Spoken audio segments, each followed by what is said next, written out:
All right, welcome to episode 93 of the At Bat podcast presented by War Media. We give you our thoughts on the latest Chicago baseball news as well as take a trip around the league. I am Saul Rodriguez, joined as always by my co-host Miles Porter, and of course joined by Gabe Wilkins once again. How is everybody doing? How you doing, Miles? Doing good, man. Enjoying a nice remote day at the crib right now. A little reset, before the game tonight. Doing good, man. That was a fun game last night. I know we're gonna get into it, but a lot of takeaways from this very great, I guess, series opener you can call it. So, doing good. Hell yeah, no, yeah. We'll get into the Crosstown Classic. I mean, there's one game, and I feel like we could talk about it for hours on end, but Yeah, we'll definitely get into that.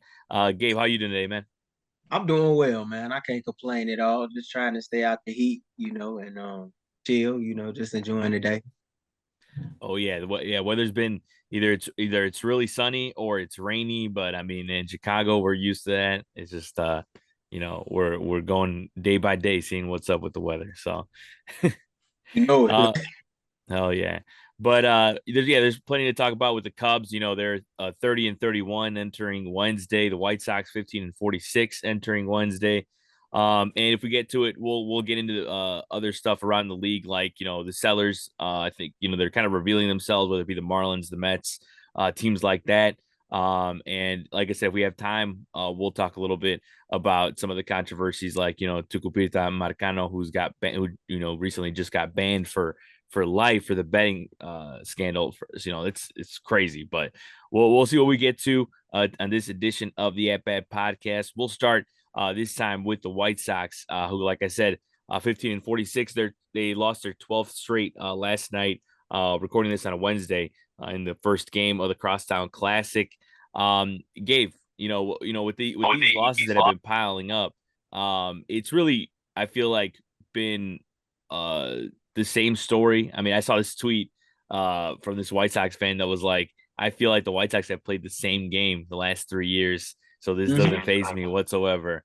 What do you think it's been this time around, at least in the 12 game, or is it in this 12 game losing streak, or is it just again just the same old, same old?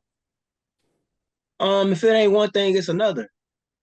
It's times where you get production from the offense, but your starting pitcher's not hitting. Then it's times where you get good outings from your starting pitching staff, despite, the limited help from the offensive end. But then your bullpen not finding a way to shut it down like they supposed to in the seventh inning through the ninth inning. It's a lot, and I think it's a mental thing at this point with the team, because when you lose so much the way that they have, I think it becomes a game within a game where it's like, okay, we have this lead, but how do we hold on to it? Do you believe that you can hold on to it? You kind of got to do a post check. I feel like if you're in the White Sox locker room, if you're a coaching staff member, and ask guys when you got a lead, hey man, how everybody feeling today? You doing good today? Do you feel like you could do your job today? It's really get to that point. And then I think they're in the position that they're in because you're asking a lot of guys who have been career minor leaguers and guys that most people would consider to be 4A guys. You're asking them to go out and play every day in high leverage situations and win games on the margins that, let's be real, some of these guys aren't prepared to win because they're minor league guys. They're not major league guys. So when I see the fan base sometimes, want to throw blame on a Duke Ellis for getting picked off at second base is the reason why they lost the game. I have to play devil's advocate. And I know some people may say you always like playing contrarian, but I have to and say, hey, that game wasn't all on Duke Ellis. What about putting in a reliever that's not a triple A reliever when you have a 4-run lead?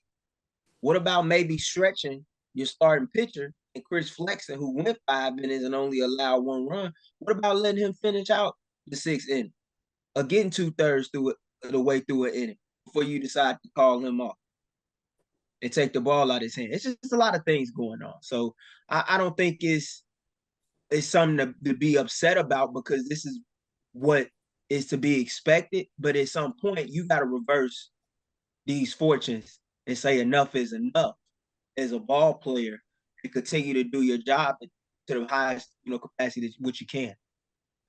Yeah, no, 100%. I'll ask first, Miles, before we get into it, but I know I did see a notification this morning talking about how there's drama within the White Sox clubhouse. Like it's basically, all but confirmed from the Athletic. An anonymous player said manager calling teams play fucking flat was a misstep. So, well, I'll ask you in a sec, Gabe, about that, but I want to ask Miles first, just in general, the thoughts on the White Sox from these past couple of weeks from this losing streak. It's been crappy to watch. This is really Yeah. unfortunate for this organization, and yet I see a lot of people, including Cubs fans, who kind of just crap on the White Sox. And yeah, I mean, yeah, whatever, Cubs, Sox, whatever, it's whatever. But for me, just like from like a baseball player standpoint, bro, I don't enjoy that part, bro. I really feel for these players. I know they're going out there and doing their best. None of them are just going out there and just dogging it. I really don't believe that. Nobody wants to go out and lose 12 games in a row and have 15 wins by June 5th. That's, bro, nobody feels worse than the players themselves. They are very aware as to how this season is playing out. They're aware of the struggles. They're aware of the criticism. I mean, one of the best things that if I don't know if I'm a fan base or if I'm Pedro or whoever, they just need encouragement, man. You can come out and say that they played effing flat at one point. I mean, whatever, bro. Like they need encouragement. They need a reason to still go out there and feel motivated to play. It's 15 wins at this point in the season. I think I saw a stat that they're on pace for 122 losses. Bro, you got to give this team all the positivity they can get, man. You got to lift these boys up as much as you can. I feel bad. I really do. Yeah, and me and Gabe talked about it last week. The fact that like it's where was this like before? The heated Pedro Grifol, like coming out and talking about how the offense was flat and all that. Like, I feel like it's a little too late for that type of stuff. But I mean, I guess better late than never in some cases. But yeah, Gabe, well, I'll ask you now about about the anonymous player coming out like that. Any thoughts on that and what has come out in these past couple hours? It just goes to show that what I was telling you last week, Saul, was Mhm. correct. You don't have to be in the locker room to know that the locker room is divided when you watch them every day. And the White Sox are starting to become that team to where when they show up on the schedule, opposing teams are like, okay, we can sweep them. We can 3 out of 4 from them.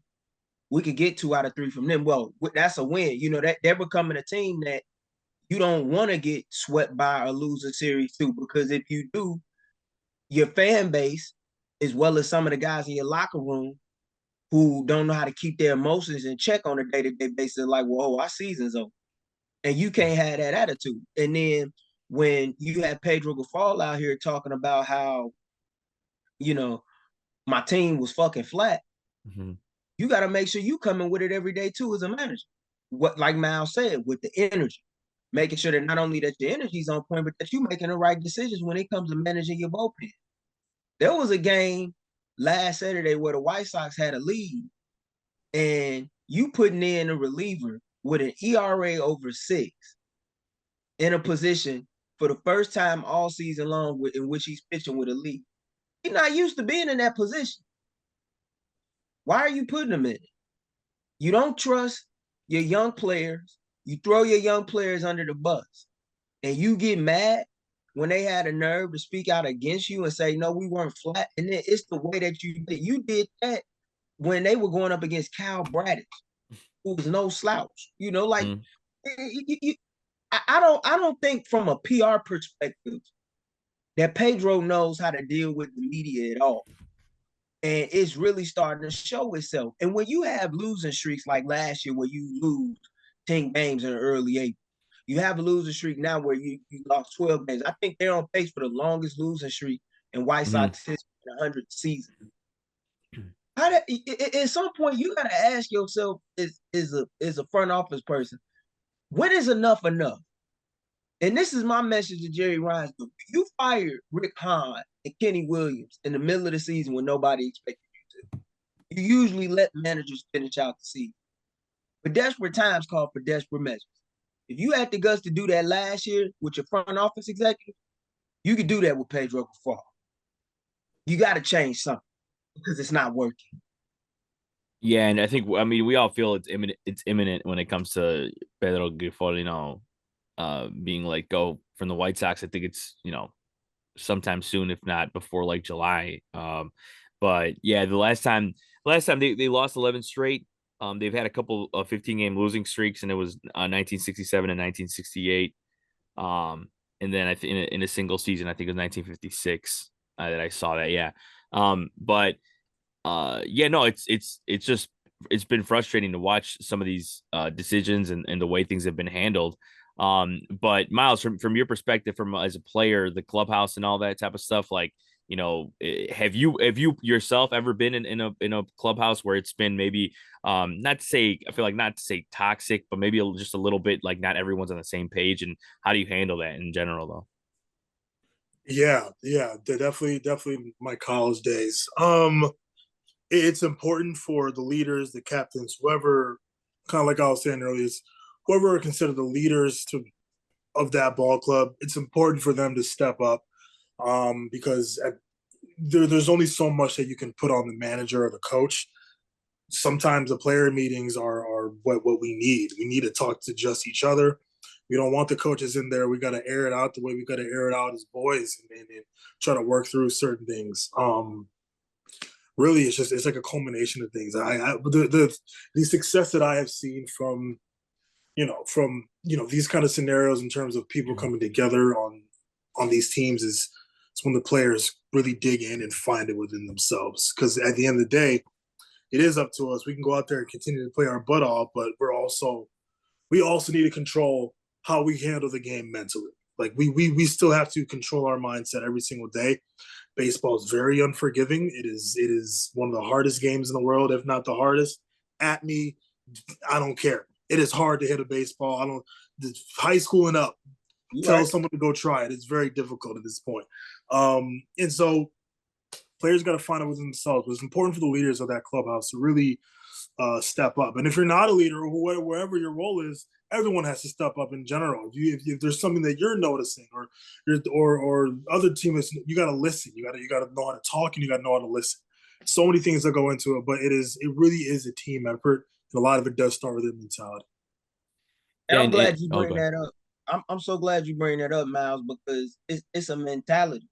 And the sad part is I'm starting to see this loser mentality.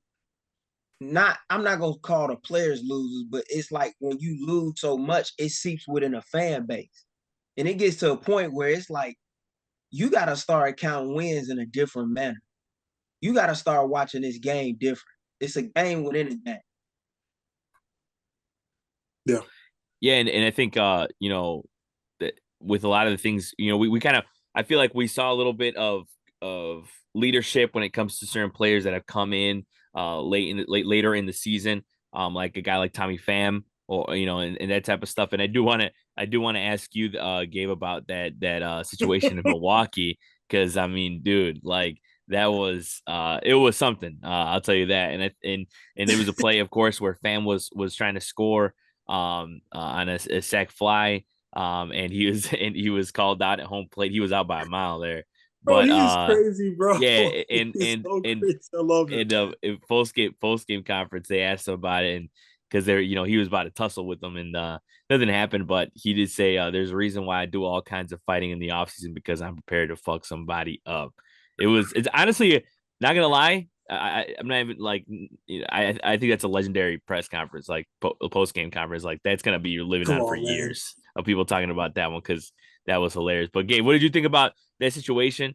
And then you even had John Triffin sound like he was about to square up. He's like, I don't care how many L's we taking this year. We ain't taking that. We ain't Right. taking that. You know what? With the way this season is going, I feel them. Because there does come to a point where you get so fucking tired of losing, not even just as a player, but as a fan, you do take it personal. And I think a lot of fans that are quick to say that he was in the wrong for wanting to get upset at Contreras, you ain't never played the game at any level before. Because I can understand. Like he didn't. He first off, he threw his third base coach under the bus, and when he made that quote, and rightfully so, because he said it wasn't even fucking close. I was out by a mile, but when your third base coach sends you, you gotta go. And he did as he was told. But it's like, as I'm about to go to the dugout, you want to come with the oorah shit, as he described it. Mm-hmm. And I can understand that, because it's easy to talk shit when you up. Like Michael Jordan said, The Last Dance. But a real man talk shit when it's easy to score when he down. That's really when you find the mark and testament of a real man. So I understand where Tommy is getting there with it. Is a guy that I know is in the MMA fighting and takes his fantasy football games very seriously. I believe him when he say he prepared to fuck somebody up. And to me, you need guys like that on your team. And Mm-hmm. these fans know it. These fans know it. But I think that they don't receive him well because they know Tommy Pham is the type of player who called him out on their bullshit when he sees it. And some fans don't know how to look within themselves and recognize that when they bring that shit to the park. Yeah, no, and plenty. Yeah, I saw plenty of people talking about how like that's the type of stuff that the White Sox need is a guy like that and whatever. And it's but unfortunately, the unfortunate part of this whole situation is that he's probably not going to be here that much longer because a team is going to want a guy like Tommy Pham. And I mean, I was surprised that Tommy Pham wasn't picked up even before then, but I think is the way that he plays and the way that how he kind of attracts whether it be some guys talking smack and all that stuff. Maybe some clubhouses don't like that, but either way I think he's gonna fall in a winner no matter what.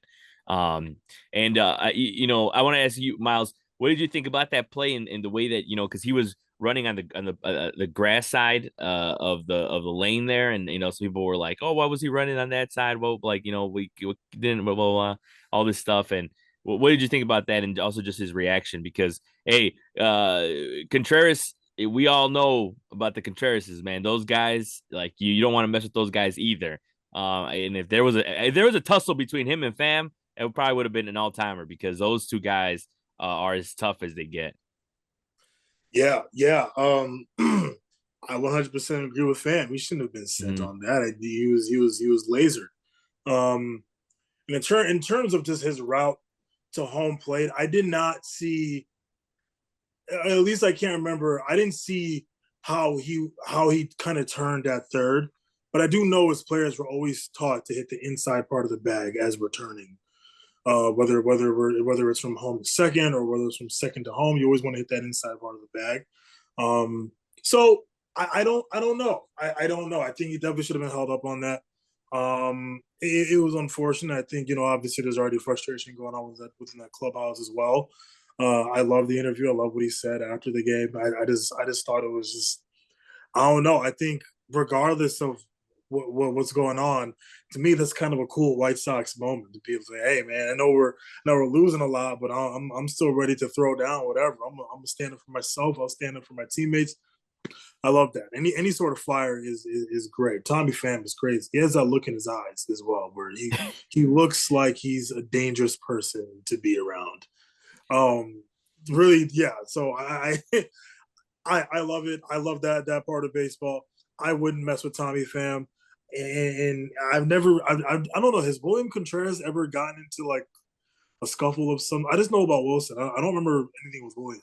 I don't remember necessarily it being William, but the Brewers have gotten in plenty of benches clearing situations this year. Like they might, if there was a stat, they might lead the league this year. Not gonna lie, they've had plenty of situations where other teams have not liked what they've done. And then look, when you got guys on a team like Willie Adames, Contreras, guys that are fiery like that, it's gonna happen.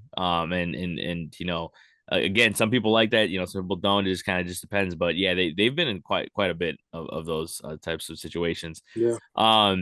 But the last White Sox specific thing before we get to the Cubs, and then we'll go into the Crosstown altogether and talk about that game. But Gabe, I want to ask you, there's also been rumors, Jeff Passan talking about how the Padres have shown interest in Garrett Crochet.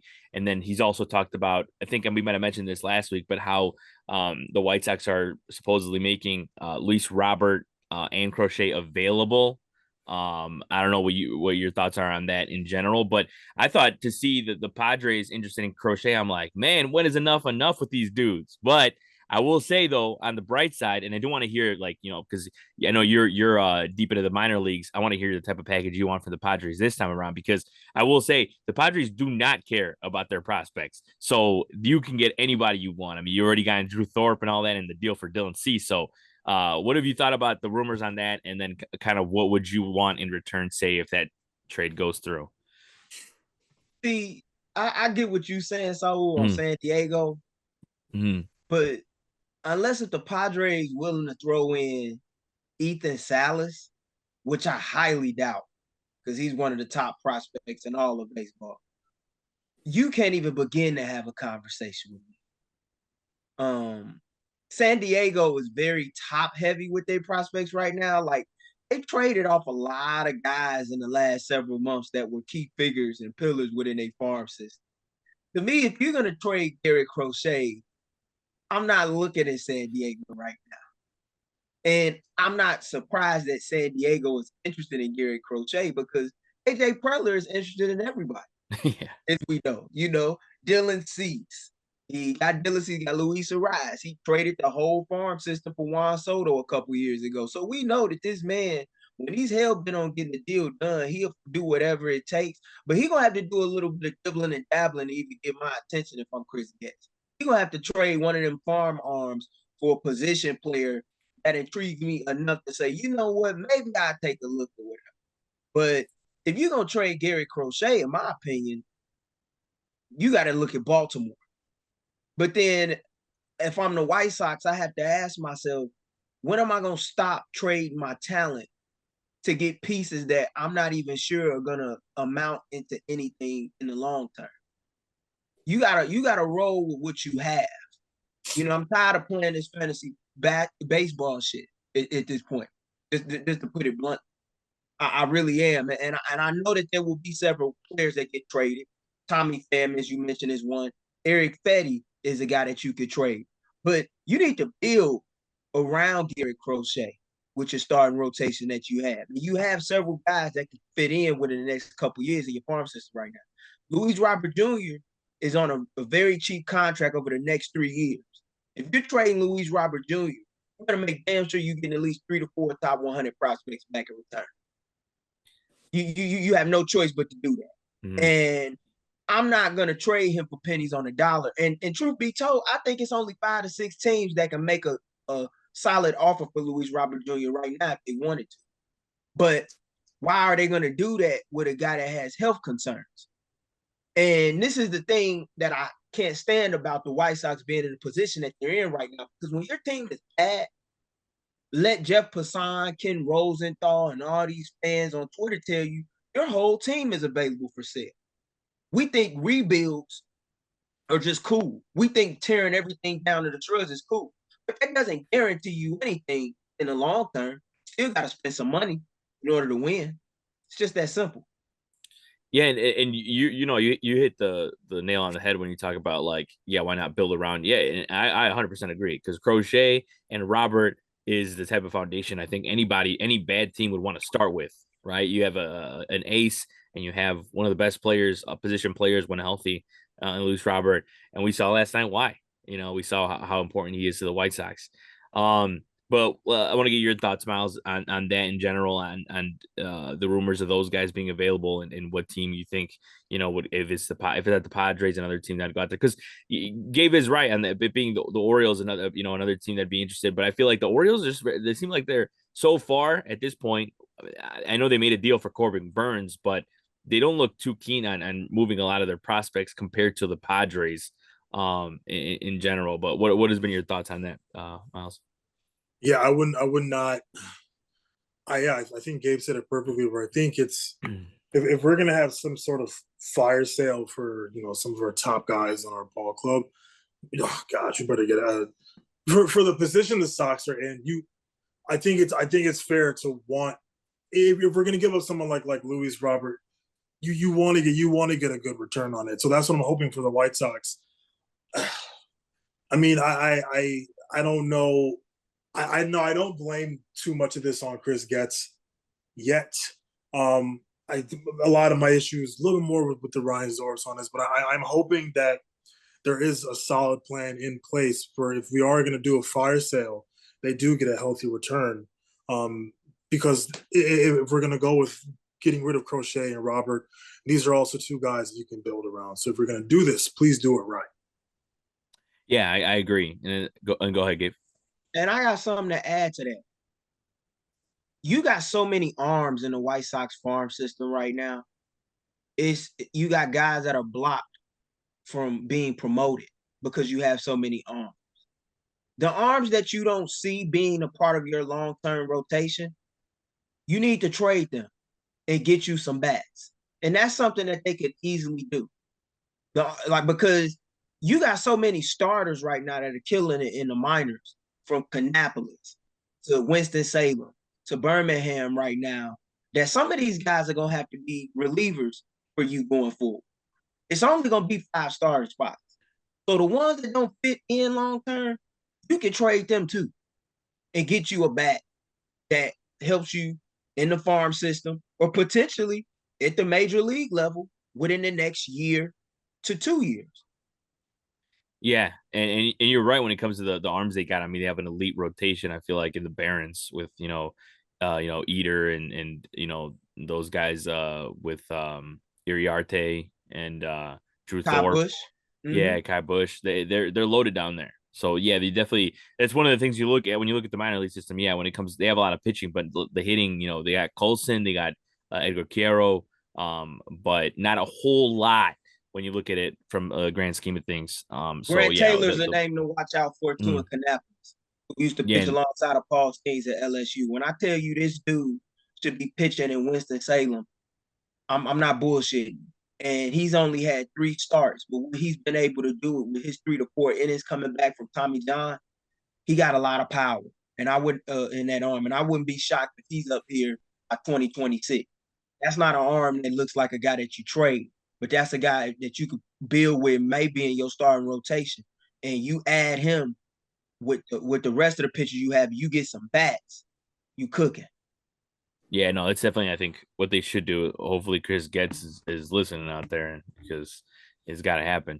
But we'll switch over to the Cubs, and then, like I said, we'll fuse it together with the Crosstown Classic.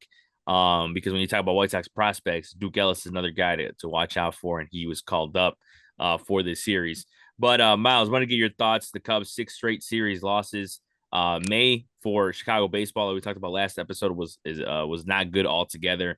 I believe the Cubs were like 10 and 18 in May. It was pretty bad. They have been able to take Nick Madrigal out of the roster. They sent him down. They brought up David Bodie. It's one of those things where it's like, David Bodie hasn't had a lot of success, but he hasn't been up here since 2022, so might as well try it out. What has been your thoughts about the Cubs over the last couple of weeks? Because it hasn't been a lot of winning, it hasn't been a lot of scoring. You got Shota Imanaga, who has finally hit his first slump. Regardless of how many earned runs he got in game 1 against the Sox, with an error and all that, he's still getting hit hard.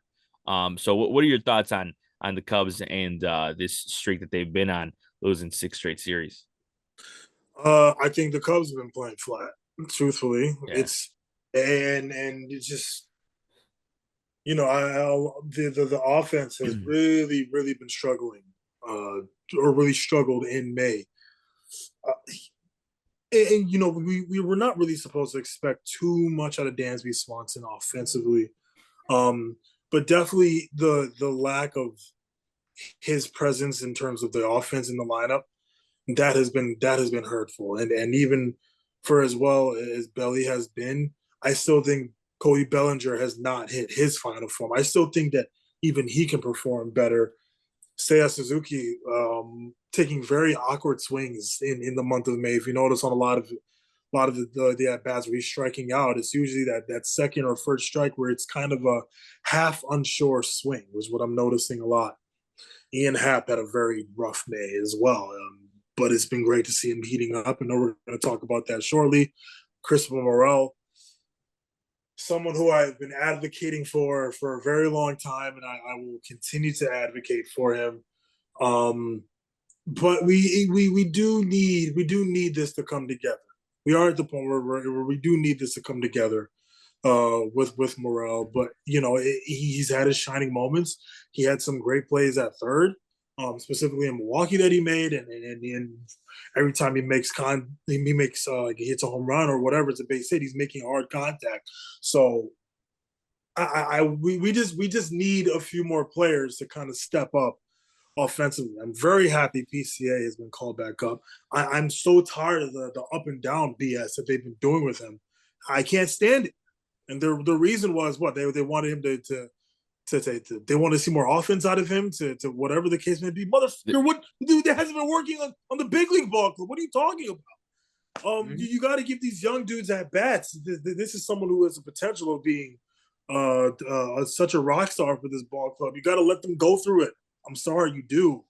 And I love Bodie getting called up and Nicky Two Strikes. He got his opportunities. I thought he was a great sort of a defensive backup to Madrigal, but also Bodie is a very, very solid third baseman as well. So I like these little moves that have been made. I just don't love how we've been playing, and I don't mean this in a disrespectful way to the Cubs or the White Sox, but I don't feel if a game like last night when we're automatically punched in the mouth pretty early in the game, it may work against a team like the White Sox, but I don't think it's going to work with most teams. Now we have a very favorable schedule coming up in terms of facing all these teams with losing records, like the next 22 games or something, 21 games. But last night was fun, but any other team, I don't believe that that's going to go so well. Especially when we face the Reds in Cincinnati, it's just not like it's fun. It's a fun story. It's a fun comeback, but there are things right now that I'm looking at. I'm like, okay, well, I hope we put certain things together. I hope Jed knows the moves that he has to make at the deadline, because this right now, this ball club is good, but we're not great. We're missing that oomph in the lineup. That's what we're missing at the moment. Yeah, and me and Gabe talked about it last week a little bit about what type of things they could look for at the deadline, and I mentioned Vladdy's a guy that they could might show some interest in. Pete Alonso's another guy that they could definitely show some interest in as well. But I agree with you on the PCA thing. Like at first, I heard them say they wanted just PCA to get some more at bats in AAA, but the other side of the coin is you're right. It is kind of what you were saying, is that why can't he get the at bats in the majors? You know what I mean? Like Talkman has played almost the whole season. He had a great April. He kind of came back to earth in May, but he's a guy that gets on base. But should he be playing every day is the question a lot of Cubs fans are asking. Probably not. So like you look at it, and from a different perspective of from the sense of defense as well. And then he came back up, and they kind of Craig Counsell said what we've all been wanting to hear is he's going to get more at bats. He's going to play center. Bellinger's going to play first base. They're going to interchange somebody at DH or whatever, Michael Bush at DH or Michael Bush at first base, all that type of stuff. So that's good to hear, because you do want to see PCA in the lineup more, a guy that has high potential, and we've seen him have better at bats and all that. So he affects the game in many ways, and I'm glad that he's up here and causing havoc already. So we're seeing him develop as well. Yeah. We're watching these Cubs games. We're seeing PCA develop. I'm watching him work the counts more. Yep. Sort of play with more confidence and let the game come to him a little bit more. Like you said, it's I'm happy that they're moving things around, and now he's getting more playing time and seeing the field more. But that's one of the things that we just got to do is just have faith in this kid. Mm-hmm. And Gabe, what has been your thoughts outside of yesterday's game, but in general, of if you caught? I know you caught the Brewers. I know you were catching some of the Brewers series last week when we were talking, but what has been your thoughts on the Cubs and the way they played in the last couple of weeks? The offense is flat, and it's kind of like Tony Soprano said in The Sopranos, you average at best. And when I look at the Cubs, that's what I see. I see a team that's average at best right now, and that's good enough in the NL Central to still stay within the thick of things. But at some point, you got to reverse and turn those forces around. You can't lose 6 series in a row and expect to be playing deep into October. Fortunately, it's still early. You know, we in early June right now. Summer hasn't heated up just yet, but as it does, the offense needs to. And when you have a pitching staff like the Cubs have had, that's keeping you in ball games, you got to find a way to scratch out wins. And they got to get that bullpen rectified, because the thing that was funny about last night is, even though I know it's just the White Sox, and the White Sox blew the 5-run lead, and the Cubs came back to tie it up, I was still kind of like, okay, we could scratch out a run off the pen.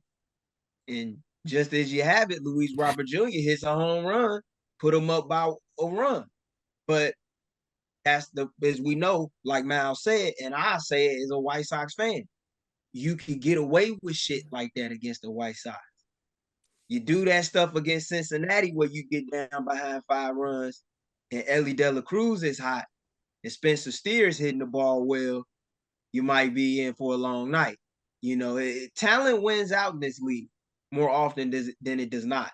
And while the game isn't all predicated on talent, you need it to have chances to win. You can get away with it when you playing the worst team in baseball, but you got to find a way to get these games against the true contenders in the game, because like that's why I didn't make a big deal out of the White Sox loss last night and the Cubs coming back.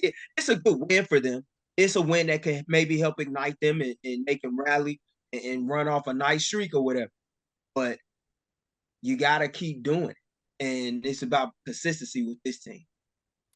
Yeah, you're right. And I think, Miles brings up the point that they're going to have a weaker schedule, but in my opinion, it's not what I like to hear, because the weaker schedules, I feel like, are always kryptonite for the Cubs. Like, Crap look at games. you look at April, they played some of the best teams in baseball, like on paper, at least at the time.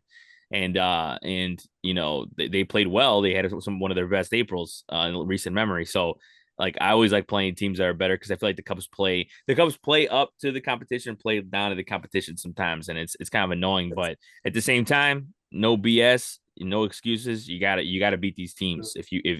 Last year they used a win, like, for example, last night against the White Sox, to kind of propel themselves into buying. Last year, because that's another thing too, is that Cub fans, and we say it all the time. It's just, meatball takes online with some of these dudes, but like, people Obnoxious. like, yeah, obnoxious and just annoying. We're like talking about, like, they think like the season's over, like Craig Counsell wasn't worth the money, all this stuff. And you could argue all that all you want. I understand with the financials and all that, but at the same time, they were in a very similar spot, if not a worse spot last year. They had, I think at this point last year, they had like 26 wins compared to their 30 now. And that's a big deal. So people got to chill out and let things play out, because at the end of the day, like, I've been I saying do. this, man. Yeah, I've been saying this. Yeah, you have, Mal. Yeah, you exactly. And have. like, and people out here, like, they're just, on edge about this team, and they get so ticked off about it. But I will say, what we were all collectively ticked off about, Miles, before we get to the crosstown, is that play against the Reds, where Willie Harris sent Nick Madrigal, and he was called out at home. Oh my goodness. I mean, he was out by a mile. And Nick Madrigal is by no, like, just to put it nicely, he is not the fastest player on the Cubs. Let's put it that way. But and look, I will say too, another thing too, before I get your opinion, Miles, is credit to Willie Harris. He came out, took full onus on that, take your full blame on that. And I like Willie Harris. I have no problem with Willie Harris. But I did see somebody post a graphic that the Cubs have the most guys thrown out at home plate the past couple seasons.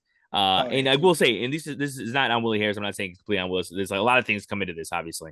They are one of the best teams, first to third, in baseball, but they are also one of the worst teams in getting thrown out on the bases. So it's a double edged sword. Obviously, if you're an aggressive base runner, you're gonna get thrown out a lot. It's just the way it goes, I think. But they do have to clean it up a little bit from certain ends. I know that's, Seiya Suzuki's had some trouble on the base paths.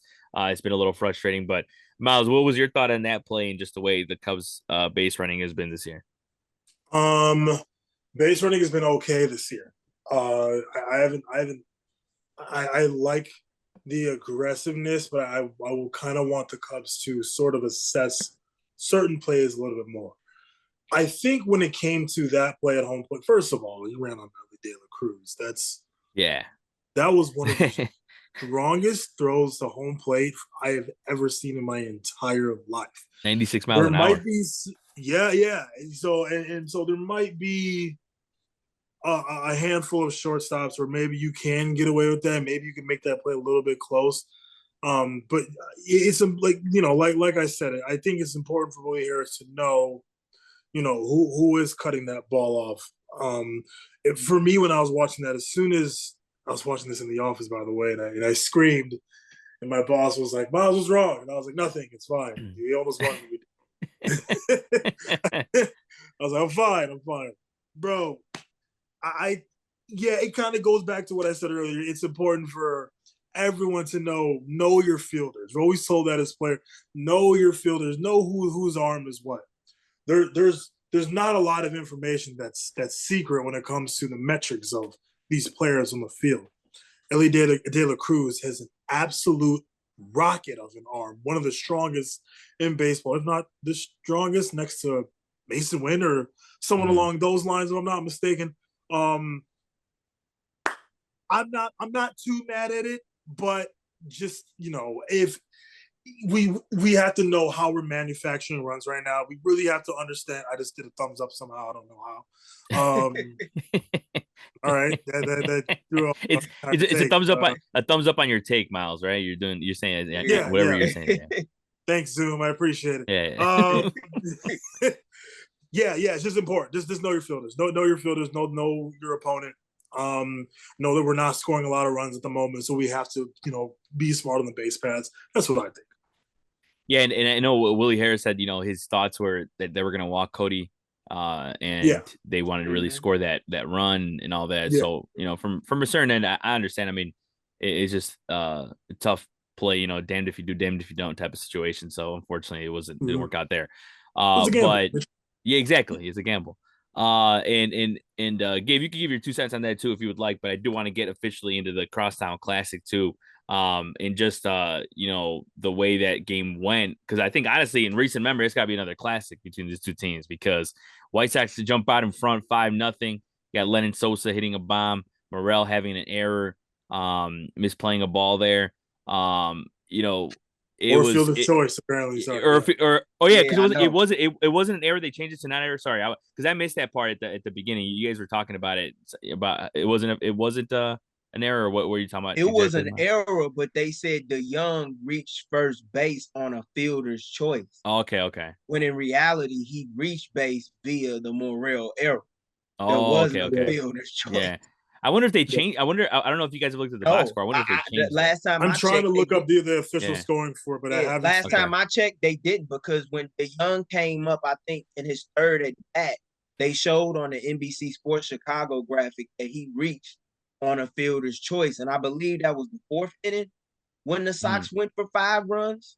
So yeah, like when I see that whole thing, like it was crazy. But all in all, the Crosstown game last night, or the opener in the Sox Cubs showdown this season, it lived up to the hype, even though it wasn't that much hype. But it sucks to be on the wrong end of those if you're a Southsider. But I mean, I guess I take the split, because like I said, Birmingham is playing in Tennessee, the Cubs AA affiliate to me. Like I told you guys, so that's the real Crosstown Series for me. I don't let losses stress me out like other fan bases or people within fan bases might. Yeah, those two teams are battling it out in the Southern Division. The Smokies and the Barons. Yeah, that's gonna be interesting to see how those two, because those two teams obviously have a lot of talent there. But yeah, no, it was definitely a battle, and definitely like just back and forth. And when it was 5-0, I'm like, here we go. Like I from the start, I've been saying it was gonna be a split. I just think. And I thought the Cubs were going to win game 1 and the Sox are going to win game 2. So I guess I'm on the right path, but I didn't think it was going to be this way. I thought it was I was hoping him and I could get back on track. And like I said, even if he only gave up 1 earned run, but unfortunately the contact is still, he's getting mashed on those, on a couple of those hits, like Corey Lee's, run scoring double, and then Lennon Sosa's home run, which Lennon Sosa, dude. I mean, he's a guy who has been, considered, people have called him a 4A player. You want to see more of that because he's had plenty of opportunities in the big leagues, and he looks elite at AAA, and then he comes up here and he can't hit. So it's a good sign, I guess, right? Or we can say, I'm watching him closely. I will give him credit though. Put together some great at bats last night. yeah, Even if you take away the home run, he drew a walk on a key at bat and whatnot. Like he seemed more sound and disciplined at the plate last night. Hopefully he continues that because to me, this is show improved time for Lenny Sosa. If he's not able to cut it this time around, you could potentially be a DFA guy because the White Sox ain't got too much time to be playing around. But as far as like the Ellie De La Cruz play that you guys were talking about earlier, I saw that coming. I understand why you had to send him. Offense really hasn't been producing that well. Sometimes you got to do it. And being a third base coach in Chicago right now is just about as tough as being a manager with the way that these offenses have been so cold. But in that situation with Madrigal trying to run, it was like, yeah, it kind of reminded me of like when I used to run track and you see a guy that you can catch like in the last back half of the 100, 150, you be like, yeah, we got him. We got Hawk him down. His form breaking down. Yeah, you got him. That's what it looks like. Yeah, Ellie has a rocket of an arm, and it's plays like that make you wonder how good he could be in the outfield if he ever was to convert over there, which would probably be a delight for most managers because to have a shortstop with that cannon and to be the relay man, golly. Yeah, he's got a nasty arm. And And Gabe, surprisingly, I will say surprisingly as well, I can actually relate because I know I did run track in middle school, believe it or not. I ran in the 200. I know it's crazy. I know it's crazy. But I ran the 200 and I got first place in one race ever. Okay. Right. And the only reason why is because there was two guys in that race. And the other guy wasn't that fast, but I had a situation where he was in front of me just at the very beginning of the 200, and then I passed him up, and I'm like, damn, this dude's got to be slow because I'm slow. So, but hey, I'll take it. Everybody. I got home down before, so it happened to everybody. Don't feel bad, and I take pride in being somebody that has a lot of speed. But even I've gotten hooked down. It happened. my only win gave him, and I'll take that, no doubt. I'll take that. But Miles, what were your thoughts on the Crosstown Classic game number 1 last night? Because like I said, it was back and forth, and at some point, when it was 5-0, I'm like, I understand it's the White Sox because I had one of my buddies was like, dude, it's the White Sox, the game's not over, and I was like, I don't know, the Cubs haven't been scoring runs, and these dudes are gonna bring in either Kopech or Leisure or something like that, and he's gonna shut these dudes down. And it went back and forth, and Wisdom and Ian Happ were able to play hero along with Morel, who hit a bomb too. What do you think about that game? Man, that was fun. But when we started like getting our butts kicked 5-0, I went across the street to Mariano's to get some ice cream because I was like, all right, this is depressing. I'm depressed. And then by the time I come back, all of a sudden, Wisdom and Morel hit home runs. I'm like, oh, okay, cool, great, bro, fun, man. This is fun. You got to put up there with the classics, man. These games have always been very, very fun to watch. I think the only thing is, I think I would wish if both the Cubs and the Sox were playing well.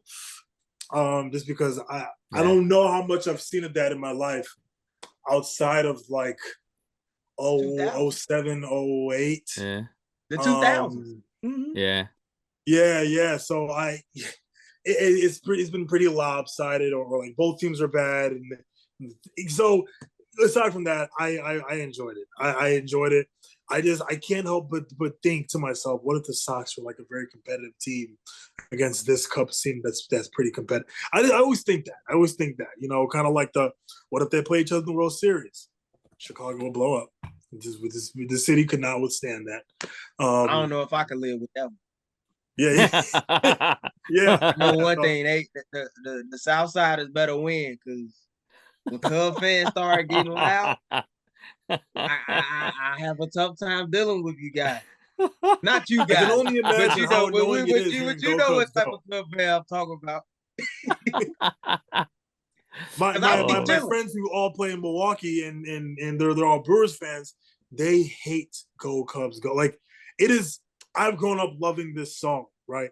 But I I'm the never same. thought about how much an opposing team or opposing fan must hate this fucking yep, song. It yep. I is do probably the too. most corny, annoying A hundred Yep, song. percent, a hundred it percent. is. Oh my god! I never thought of it, bro. I never thought of Mm-hmm. it until Yeah. now that I'm really thinking about it. I'm like, I ooh, heard that song twice last year when I saw them beat Cincinnati and Atlanta. And every time I hear it, I look at the Cub fans singing it, and I just shake my head, and I either leave early or I just sit through it, and I'll be like, hmm. those fans are So funny, Yeah. man. It's I a really, very I really specific be breed feeling, of I fan. really be feeling like a distant out of town person.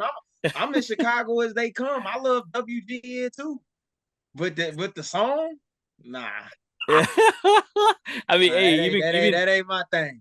even Craig Counsell said it. When you're visiting manager, you hate it. At the home, you manager, you love it. So it's just yeah, I definitely agree with you, Miles. That like I can't imagine being on the other side of it.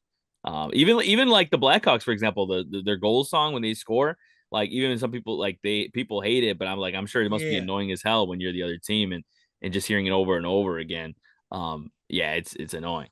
But yeah, no, it's gonna be another game that's gonna be interesting, I'm sure tonight. Hey, Gabe, I wanted to real quick before we wrap up. I did want to hear your opinion on the Duke Ellis thing because he came up and man, we've talked about him before on this. I'm pretty sure we talked about him last episode. But Duke Ellis is almost like uh not carbon copy or anything like that. I don't want to compare like the young guys, but like he kind of seems like almost like your guys' version of PCA in a way because he affects the game in a defensive way. He affects the way with his speed. And so like you did it last night, for example. And I knew this was coming when as soon as they called him up, I was like, man, this guy's gonna be able to run amok if he's able to, if he's gonna be in the lineup or whatever. He wasn't, came off the bench. And because the Cubs are one of the worst teams, if not the worst team, if I remember correctly, and throwing out base runners. And he came in the I ninth didn't inning know that. against Heart Attack Hector, and of course he gets on base. Or sorry, who was it that got on base? There was I forgot. Colas did. Colas Colas pinch did. hit for Maldonado, Yeah, drew a Mhm. walk, and then he Duke walked. pitch ran for him.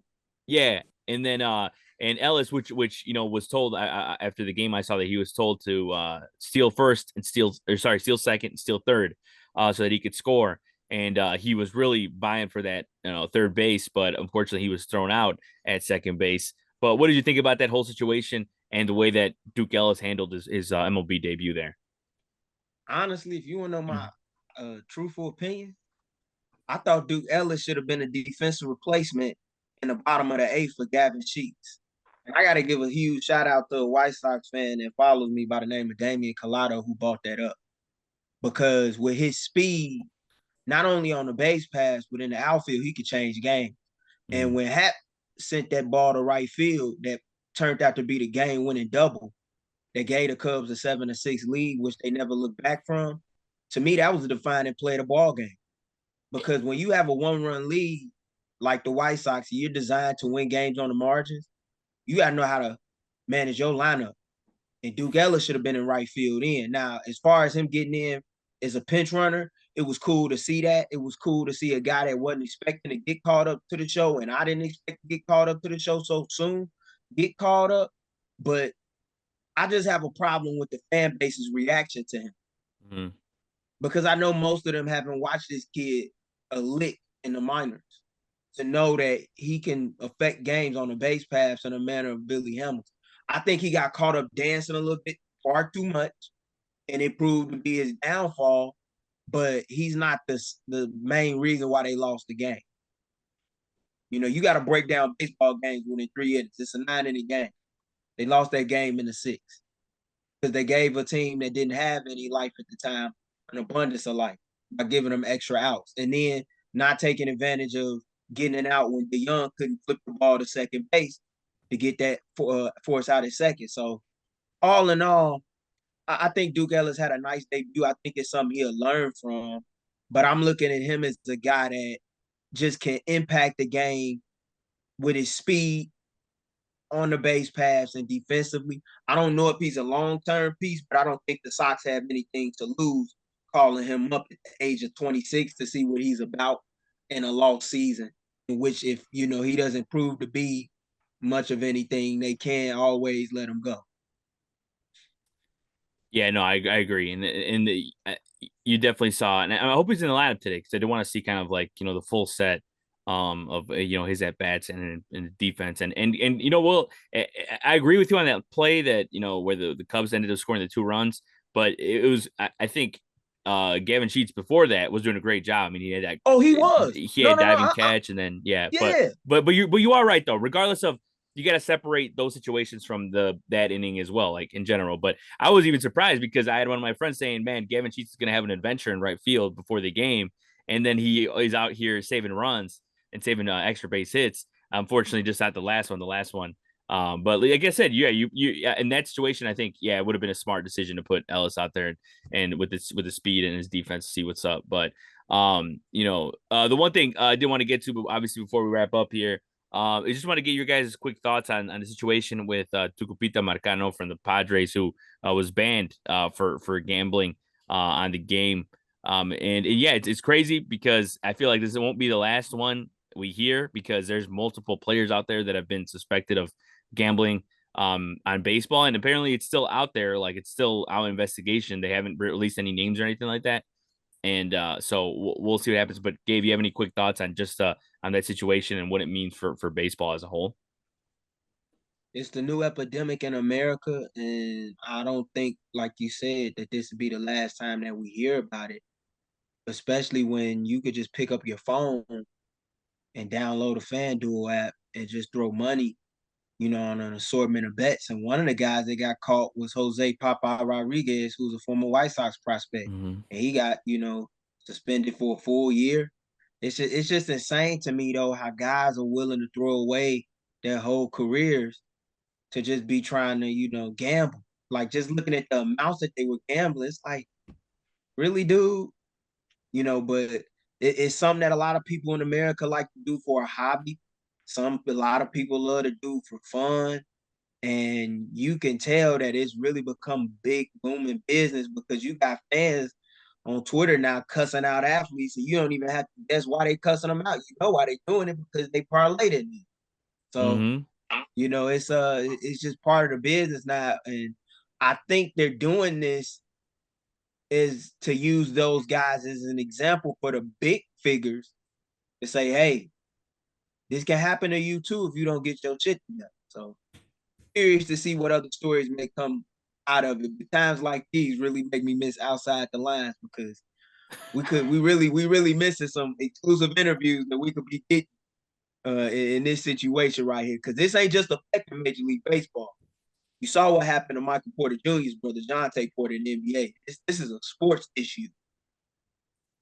Yeah, no, 100%, man. This is a epidemic in just humanity as a whole. And you see it every day, and you see. I actually saw a piece on this on CBS Sunday Morning. Like they were talking about like high schoolers addicted to Gotta check that gambling, out. and yeah, and these kids like are like 16 and 17 making accounts with their parents' social security numbers. Yeah, and this kid's talking about how he's like in debt already before he even has a credit card. Like that's crazy. So yeah, this is a bigger issue than just sports, but unfortunately with sports, like and I'm the type of person that man, Gabe, I've told you I've dabbled in FanDuel and all that, but I'm what you like to call a penny better, kind of like there's penny stocks. Like I'm Hey, just putting a couple bucks in, a few bucks, and like just whatever, see what's up. And there's people out there that not they're putting their mortgage on it, and then that's not even an exaggeration. That's a fact. yeah, Um, you're right. so it's crazy out there. But Miles, what are your thoughts on this situation as a whole in general? I think because this is becoming such a large thing within sports within the US wherever. Certain I don't know if there are going to be certain policies and league rules for whatever sport that might have to change going forward because it's just weird because you even look at somewhere like Wrigley Field where there's a sports book that's now attached to Wrigley. Uh, DraftKings. all over Mm-hmm. ESPN, you're just hearing about FanDuel and everything. And I don't know. It's weird because it is legal, but players are not allowed to do it. And everywhere they're going, they're seeing it. So I don't know how this is going to age. I'm curious as to what this whole, what this will look like in about 10 years from now. Should Mm-hmm. guys be getting banned for legally betting? When they're being betted on. What? Huh? Mm-hmm. Like it's weird. I don't know how this is gonna age in the next, 10, 15 years, but I think it is something that the league should possibly revise or just look at a little bit. I'm not saying some of these players don't deserve that. I think this is something that is talked about in the beginning of each season. It is something that is pounded down very hard. They know that they're not supposed to do it. They know the rules. The rules are the rules at the end of the day. But I think there's the hypocrisy of all this is just kind of funny to me. Mm-hmm. Yeah, no, it's one thing that I always hear when people talk about gambling in baseball is, the league, puts it in your face. They have like as Gabe mentioned, the DraftKings that are attached to Wrigley, like it's right in your face. And then, whether it be the fans or the players, and then they don't expect situations like this to happen, which I understand. You don't know where, one end you say that, but then on another end you're like, players should be disciplined and all that. So it's like it's a whole Yeah. thing. It's a whole thing, and I'm sure we could talk about it for hours. But Gabe, You you want to say got something? people, you got people who go to the game just solely to bet. Yeah. Like you got a Yeah. FanDuel sports book inside the United Center now. You got a Bally's casino in the heart of downtown Chicago. Like everywhere you go, it's presented in front of you. I was talking to a young lady a couple years ago, and I was telling her I was going to a Bulls game, and she didn't ask me why I was going. She just assumed that I was going to place a bet or to watch a bet that or to watch guys that I had betted on. I'm like, no, I don't go to games for that. I go to games because I love the game. Mm-hmm. Yeah. But that just goes to show you where we've come in society now. And like you said, Miles, I'm curious to see not only where it goes within the next 10 years, but within the next 5 years. And then when Mm-hmm. you Yeah. got guys that's betting, like you got to start asking, are you betting on your team or against your team? Because like when you start betting on your team or against your team in certain situations, like as a player, that make me look at you kind of funny. Yeah, and that's like the Yeah. Porter situation in the NBA. Kind of. Yeah, because So. he said he was throwing games because he Mm-hmm. was so far in debt. Like Yeah. now you start playing around with the integrity of the game. But we knew that this was coming. Mm-hmm. We just didn't want to admit it. Now it's Yeah. being pushed in our face.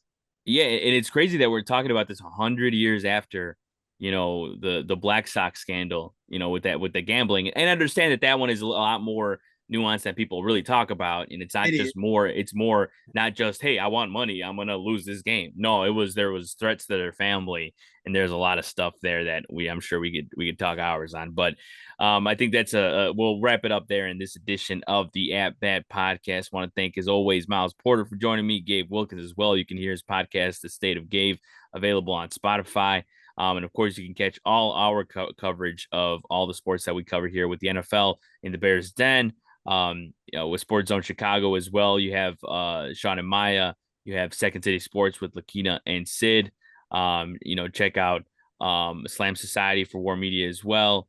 And check out all our coverage online and the Instagram, Twitter, and all that. Appreciate everyone watching, and hopefully everyone enjoys the second game of the Crosstown Classic. We'll recap it next week. Hopefully everyone has a good week.